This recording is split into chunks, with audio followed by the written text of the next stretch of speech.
Hello mindful foodies, Inga from Health Origins here. So today I'm going to be showing you how easy it is to make delicious vegan French toast without an egg. So let's begin. So first we're going to create the batter. So I've got 1 cup of my non-curdling oats and sunflower seed milk. I'll link above and below how you can make this. It's kind of like quite thick actually. This one is more like a creamer. I didn't add lots of water, so it's quite thick. So I'm adding 1 cup of that. Then the secret ingredient, about 1/4 teaspoon of this Kala Namak or Indian red salt or pink salt. So that will give that eggy taste. Then I'm going for quite a sweet French toast, so a tablespoon of coconut sugar in here, and then I'm gonna add a teaspoon of vanilla essence. So this one is 1/2 teaspoon, it's a small one, so I'm gonna just add 2 bits, so about a teaspoon. Probably 1/2 teaspoon might be enough actually as well. Depends how strong you want the vanilla flavor to be. So just mix that up, and then the last ingredient to make it thicker once it cooks and make that like eggy looking is a tablespoon of arrowroot, or you could use tapioca. Actually this is tapioca, so tapioca, arrowroot, cornstarch, or potato starch all would work. So I'm just gonna mix that up to distribute it evenly with my whisk. So yeah, it smells quite eggy, like it would if you were gonna use actual eggs, but we're going for vegan French toast here, so that Kala Namak salt just adds that little bit of egginess flavor, and the salt obviously. So I'm gonna just pour it into my plate, maybe half for now, and I'm preheating my frying pan,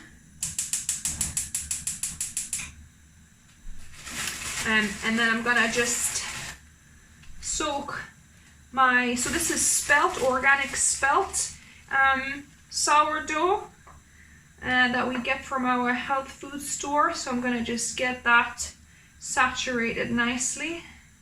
Gonna let it sit for a minute or so, or a few seconds, just so that it gets enough of that mixture into it. So yeah, so that soaked for about a minute or so. It's not great to do it one-handed, but I'm gonna try.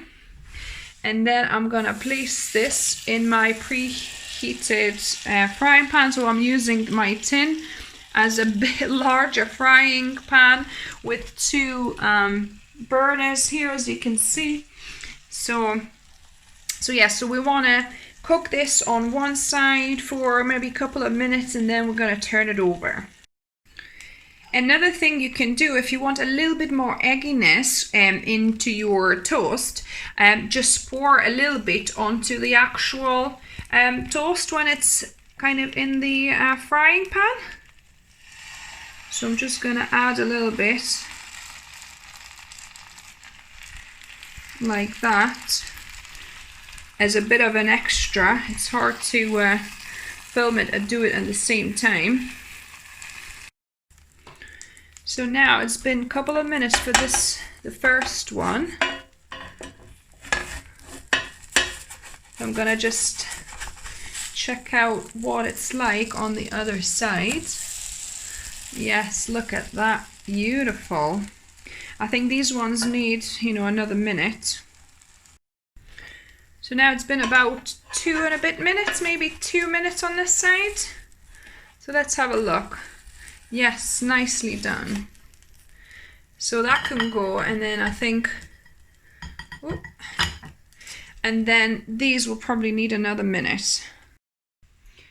As you can see, I dished it out into a plate, and I've got some homemade soy yogurt with a bit of maple syrup in here that I'm going to be dipping these in when I'm going to be taste testing. Now to the best bit, the taste testing. So I'm going to just bite it on its own. You know, without any sauces or anything. This is nice. I can taste the vanilla. Actually, I think I could have made it even sweeter, because it's not that sweet. But my husband likes it kind of with salt, like savoury with the ketchup, which is strange. But this is the yogurt, so soy and maple syrup, soy yogurt that I made with a bit of maple syrup. Or you could have it with jam. I have these with jam normally, but this time I went with just the yogurt option.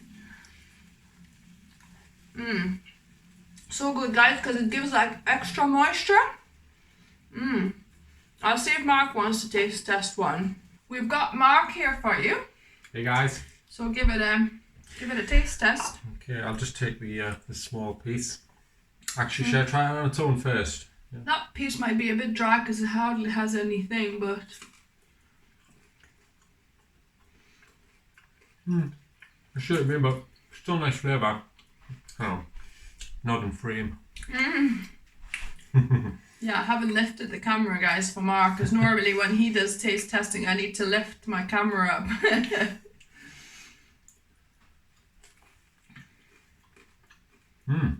Oh, nice sauce. Very nice. So nice with this yogurt thing. It's not overly sweet, but it's, you know, just kind of gives you that. But yeah, Mark would have that with ketchup, guys. What do you think about that? Savoury? Well, the nice thing about stuff like this is that you can have it sweet or savoury. So yeah, because even though I put that 1 tablespoon of coconut sugar in there, it's definitely not too sweet. You could still have it with tomato sauce or ketchup if you wanted to as well. It's quite similar to Yorkshire puddings here in the UK.